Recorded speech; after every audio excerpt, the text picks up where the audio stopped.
Bapak, nama saya Dr. Putu, saya dokter anaknya. Saya izin ceritakan kondisi aja dulu ya.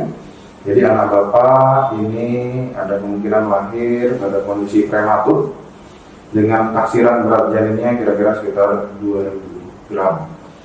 Pada kondisi seperti ini, ada kemungkinan ayah yang membutuhkan bantuan hidup pada bayi baru lahir. Nanti kita akan lakukan bantuan hidup, kemudian kita akan, jika diperlukan, akan kita lakukan ventilasi dengan positif, kita pompa napasnya. Bahkan kalau saya perlu, kita akan melakukan pijat jantung dan pemasangan selang untuk membantu bernafas atau endotracheal. Nah, untuk itu, apakah Bapak bersedia untuk melakukan tindakan bantuan hidup pada anak Bapak? Iya, bersedia dok. Terima kasih Bapak, kita siapkan untuk bantuan hidupnya. Mempersiapkan peralatan dan tempat resusitasi. Ya, selamat sore para tutor, para mahasiswa. Kita sore ini akan refreshing dan diskusi mengenai resusitasi neonatus ya. Pertama-tama kita siapkan alatnya itu adalah untuk dari A, B, C. Untuk RW, di sini kita menyiapkan pertama suction dan panel suctionnya serta mesin suction yang berfungsi. Nanti ini kita akan suction dari mulut dulu, kemudian di hidung ya. Kemudian ada bulb suction ya. Nanti sama juga fungsinya di mulut kemudian di hidung. Kemudian untuk kesiapan juga laryngoscope jika diperlukan nanti untuk melakukan tindakan intubasi ya. Nanti dipilih blade yang sesuai ukurannya dengan bayi. Untuk yang prematur kita gunakan yang 00. Kemudian di sini ada ETT ya, yang sesuai dengan ukurannya ya. Ada di sini 3 dan 3,5 ya. Ada juga yang 2,5. Kemudian di sini ada ambu bagnya ya. Pada kondisi yang lebih ideal kita menggunakan neopuff atau tapi di sini kita menggunakan dry valve mask ya. Untuk FiO2-nya pada kondisi tidak terhubung dengan oksigen dan tidak ada reservoir, ini kira-kira sekitar 21% sama dengan udara ruang. Ketika kita connect dengan oksigen sekitar 5-10 liter per menit dan kemudian kita hubungkan tanpa reservoir, FiO2-nya kira-kira sekitar 35-40%. Kemudian jika ditambah dengan reservoir yang menyediakan oksigen dengan ketika kita pompa, kan nanti ada pada balon mengembang sendiri waktu reinflating dia ada ngambil dari sini dari reservoirnya. Nah di sini dia dapat kira-kira sekitar 80 sampai 100% bisa. Kemudian untuk pada BBLC dan cukup bulan ya, itu kira-kira pada yang cukup bulan kita gunakan yang 21% ya. Kalau pada yang kurang dari 35 minggu kita bisa gunakan yang sekitar 35-40% ya. Itu balon mengembang sendiri dengan oksigen terhubung tapi tanpa reservoir O2-nya ya. Kemudian kita pilih juga tentu saja sungkup yang tepat ya untuk bayi prematur ya. Kemudian katupnya jangan lupa harus dalam kondisi terbuka ya. Kita uji.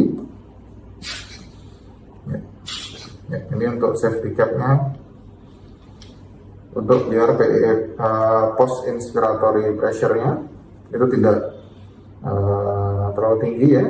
Jadi di sini ada safety valve-nya. Dilakukan cuci tangan 6 langkah. Setelah melakukan cuci tangan 6 langkah, kita menggunakan handscoon ya. Di sini diharapkan menggunakan handscoon yang steril.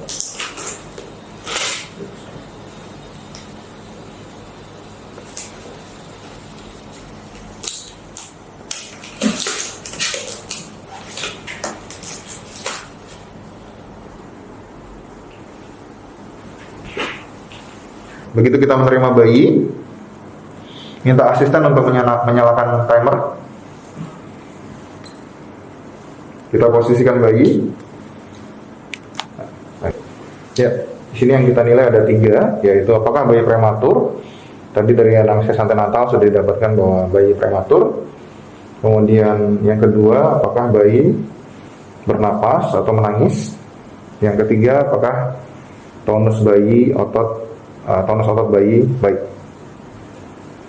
Pada kasus kita lihat bahwa tonus ototnya buruk, bayi tidak bernapas dan tidak menangis, serta bayi prematur.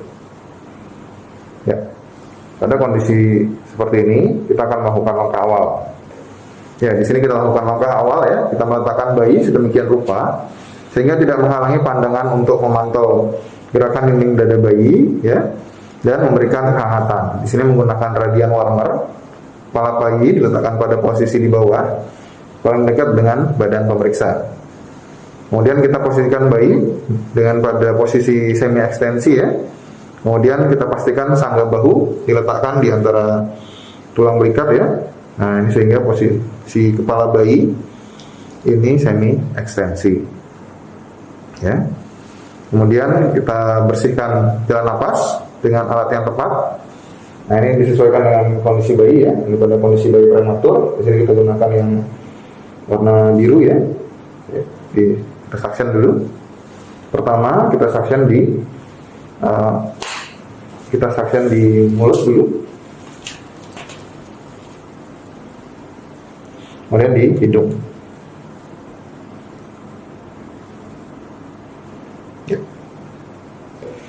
Alternatifnya jika kita tidak tersedia suction, kita bisa menggunakan pulp suction ya.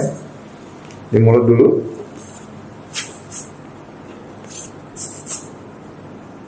Kemudian di hidung.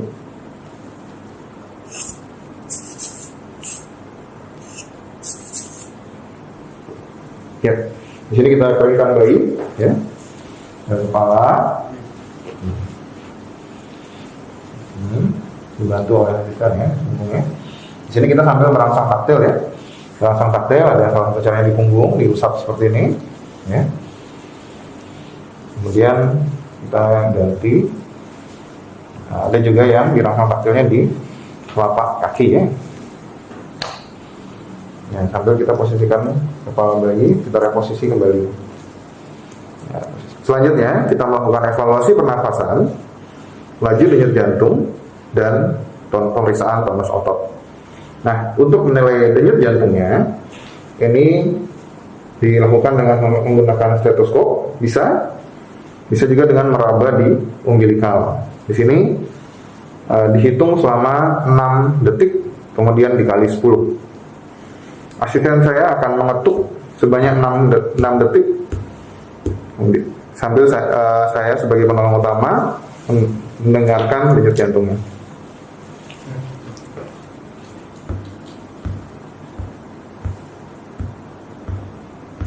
Di sini kita dengarkan 8 denyut dalam waktu 6 detik, yaitu didapatkan 80 kali per menit. Di sini kita pasang saturasi pulse oximeter di tangan kanan ya, di tangan kanan di preduktal ya. Kemudian di sini kita pilih sungkup yang tepat untuk bayi prematur. Kemudian untuk FiO2-nya ini kita gunakan sekitar 35-40% ya. Jadi dia menggunakan oksigen, tapi di sini tidak ada reservoirnya, sehingga jika balon mengembang sendiri, nanti ada mix yang diserap dari udara dan dari oksigennya. Ya, di sini kita lakukan ventilasi tekan positif. Ya, kita pilih sungkupnya, posisinya tepat ya. Ya, di sini kita posisi sungkup ya. Mulut dan hidung itu tertutup ya. Ada posisi jarinya di sini ada C dan I ya, seperti ini. Iklannya di sini ya. Di ramus mandibulanya.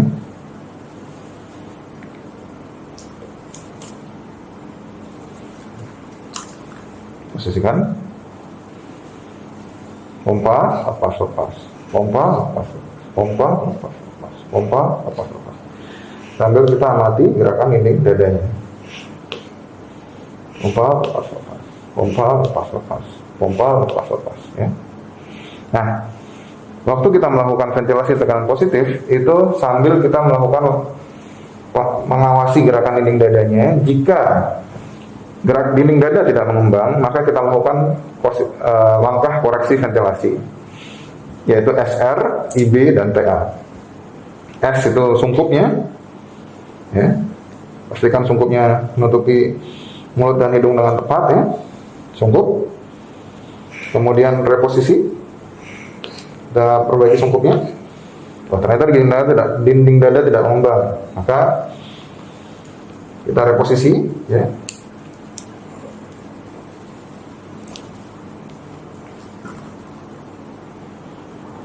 Ya. Kemudian jika tidak mengembang juga, kita pikirkan untuk isap undir.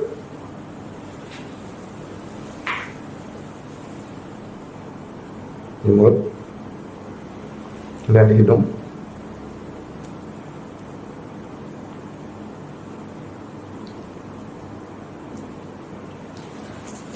Sambil kita buka mulut pasien, ya, dan kita coba kembangkan.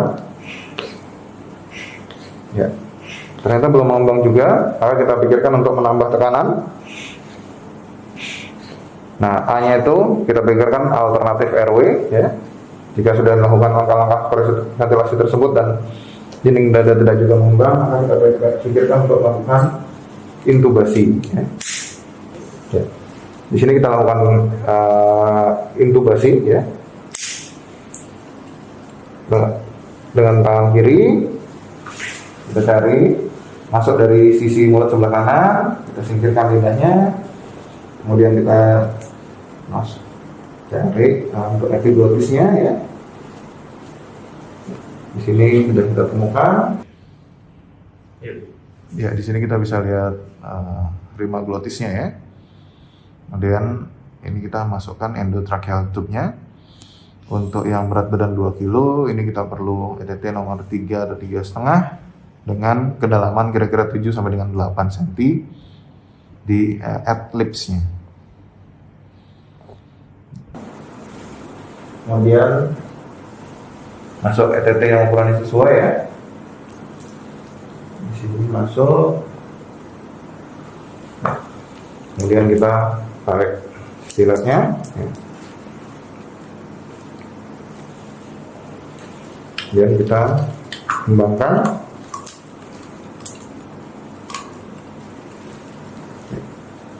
Ya, ini sudah terpasang intubasi, ya. Ini di kedalaman ad-libsnya di sekitar 8 cm, ya. Kemudian kita evaluasi, kita minta asisten untuk mengecek di kedua lapang paru, ya. Apex basal, kemudian di epigastrik. Apex kanan kiri, kanan. Apakah sama terdengarnya, ya? Kemudian kiri, basal kiri, basal kanan. Apakah sama? Kemudian kita lihat didengar di epigastrik. Ya. Masuk paru, ya. Kemudian pengembangan dinding dadanya di sini bagus, ya. Ya. Kanan kirinya seimbang. Kalau suara kanannya terdengar lebih keras, itu berarti kemudian kemungkinan malrouting ke paru kanan, ya. Kalau seperti itu tarik sedikit, ya, untuk dan kita evaluasi kembali. Nah, kemudian ini difiksasi dengan hipafix, ya. Ya, pada saat dilakukan pijat jantung, ya, atau chest compression, ya, ini FiO2-nya ini 100%, ya. Jadi reservoir terpasang, ya, baik menggunakan legging atau menggunakan ETT, ya. Jadi oksigen FiO2-nya 100%, ya. Kalau dia di atas 35 minggu, tadi kita menggunakan FiO2 21% di awal. Kemudian untuk yang di bawah 35 minggu kita menggunakan yang 21 sampai 30%. Tapi kalau untuk dalam kondisi terintubasi RKP, kita menggunakan FiO2 yang 100%. Ya. Di sini iramanya sama ya, pompa lepas-lepas, itu kalau untuk intubasi saja. Tapi kalau intubasi dengan RKP, ini iramanya adalah 3:1. 3 kali kompresi, 1 ventilasi. Jadi ada garis imajiner antara 2 puting, nah, kemudian di bawahnya itu ada yang berpotongan dengan sternum, nah itu lokasinya. Ya. Ada yang 2 jari, ada yang menggunakan ibu jari ya, ada yang menggunakan ibu jari yang menumpu seperti ini ya.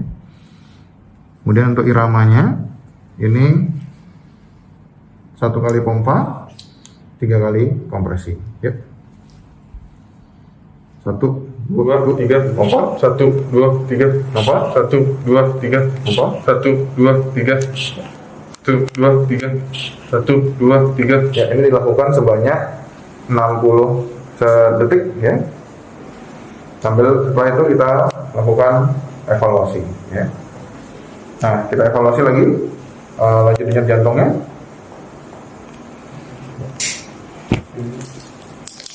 Saya evaluasi kembali lanjut denyut jantungnya. Di sini masih didapatkan di bawah 40 ya.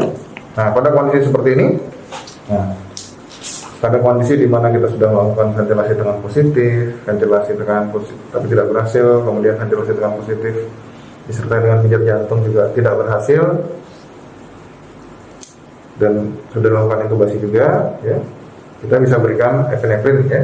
Epinefrin itu ada yang bisa diberikan lewat umbilical vein, ada yang dan bisa juga diberikan lewat endotracheal tube ya. Jadi untuk epinefrin murni ini dilarutkan dengan NS dengan perbandingan 1:10 ya. Kemudian untuk dosisnya, untuk pada endotracheal tube ini dosisnya setengah sampai 1 cc per kilogram berat badan. Jadi pada kondisi berat badan 2 kg di sini kita gunakan 1 cc ya. Kemudian kalau dosis batas bawahnya itu kira-kira sekitar 1 sampai dengan 2 cc ya. Kita berikan lewat endotracheal tube, dan di sini kita pompa sambil tetap dilakukan kompresi dada ya. Ya. Setelah dilakukan kompresi dada dan ventilasi tekanan positif dengan perbandingan 3 kompresi 1 ventilasi selama 60 detik, kita evaluasi kembali. Nah, kalau dia masih di bawah 60, kita bisa berikan kembali epinefrinnya ya. Nah, jika setelah dilakukan langkah-langkah tersebut masih gagal, kita pertimbangkan untuk pemberian bolus cairan lewat umbilical vein ya. Dipasang umbilical vein ya. Kita pasang umbilical vein, kemudian dari situ kita bisa berikan bolus NS ya. Nah, jika setelah dilakukan langkah-langkah tersebut didapatkan heart rate-nya di atas 100, maka kita akan melakukan perawatan pasca resusitasi. Salah satunya ini kan baggingnya manual nih. Ini kita akan connect dengan ventilator. Kemudian untuk perawatan observasi pasca resusitasi kita lakukan penjepitan tali pusat, atau kalau misalnya kita di sini memerlukannya kita bisa pasang vena umbilical ya. Kemudian kita suntikan vitamin K, kita berikan salep mata ya. Kemudian kita lanjutkan prosedur perawatan selanjutnya sesuai dengan kondisi pasien dan mempersiapkan transportasi dengan memperhatikan kondisi stable ya, sugar, temperatur, airway, blood pressure, laboratorium work, dan emotional support. Kemudian kita berikan edukasi kepada keluarga mengenai kondisi bayi. Bapak, masa dokter Putu, dokter anaknya yang tadi. Ini tadi adik lahir tidak langsung menangis, kemudian kita lakukan bantuan hidup pada bayi baru lahir. Di sini tadi tindakan yang kita lakukan sampai pemasangan selang bantu nafas, ya. Kemudian tindakan dan pijat jantung pada adik, serta kita berikan obat pacu jantung. Untuk tindakan selanjutnya kita akan membantu napasnya dengan alat mesin bantu napas yang disebut dengan ventilator. Kemudian kita akan rawat di kamar bayi untuk perawatan intensif atau NICU. Kemudian kita akan melakukan terapi untuk bayi yang lahir dengan kondisi tidak langsung menangis. Nah, di sini selanjutnya kita merapikan alat, melepas sarung tangan dan mencuci tangan kembali.